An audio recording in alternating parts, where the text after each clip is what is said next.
Tulsi, great to see you. Great to see you. Congratulations on the book. Thank you Great to see you. much. All right, first off, you saw Drew Barrymore. I did. Kamala Harris. I've seen layups before, but I've never seen something like that. I actually felt, in a way, bad for the vice president. I keep thinking in my head that we all need a mom.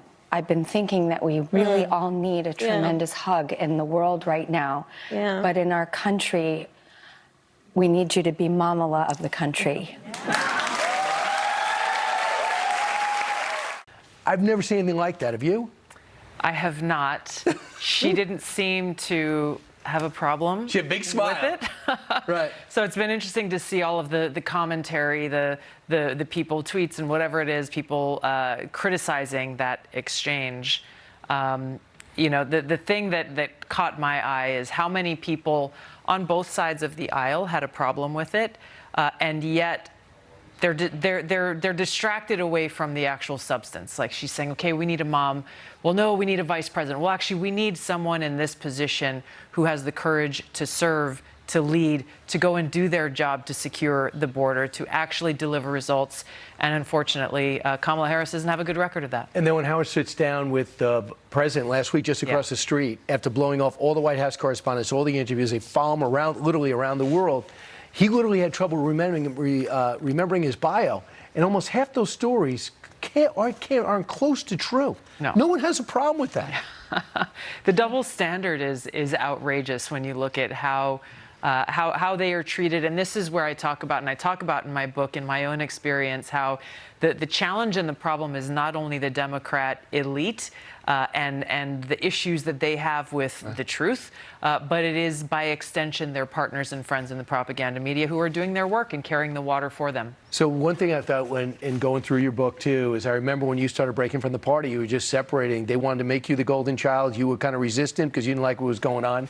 And I remember you on the stage, on the debate stage, and this moment when you looked at Kamala Harris, and I can't play the whole thing, but it is must-see viewing still on YouTube. You took her on her record. Watch.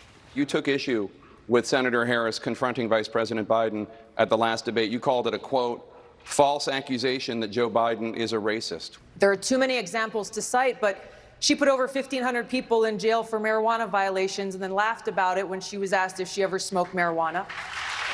She blocked evidence that would have freed an innocent man from death row until the courts forced her to do so. She never recovered from that. She didn't make it through the primary, even though she had the most money. What did you pick up in that moment?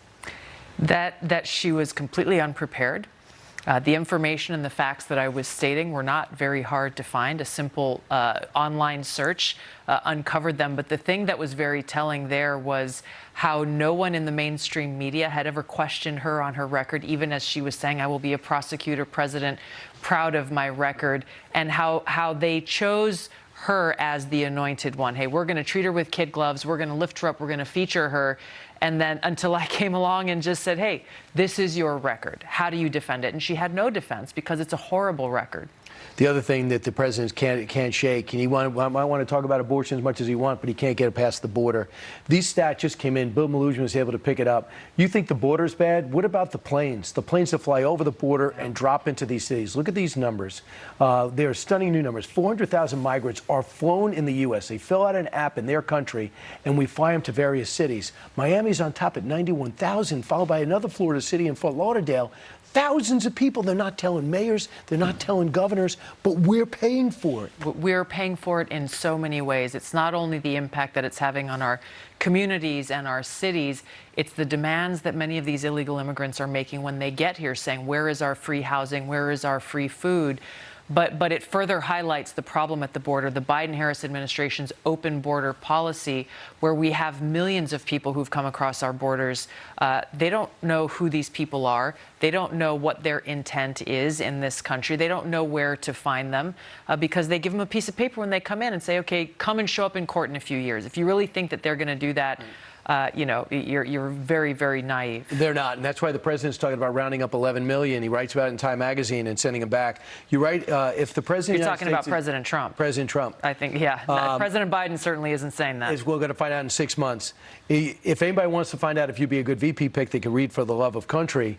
But why should you? You're on everybody's short list. The president talks about you all the time. Why should he pick you? I have the opportunity, given the experience that I've had being a Democrat for over 20 years, leaving the Democratic Party, going into great detail in my book about all of the major reasons why that should be concerning to every single American. Being able to bring over people who maybe aren't Republican or who don't know quite where they belong in a political sense or how they're going to vote is essential for us to be able to stand together as Americans, right. Make sure Joe Biden and Kamala Harris are sent home in this election, and come together to do the real work of solving problems both in domestic and foreign policy and get our country back on track. You know your way around Congress. You also know your way around the battlefield, and you're still serving the National Guard.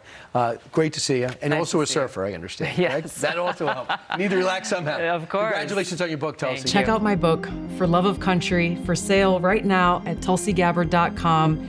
And you can also order the audiobook that I narrated on Audible.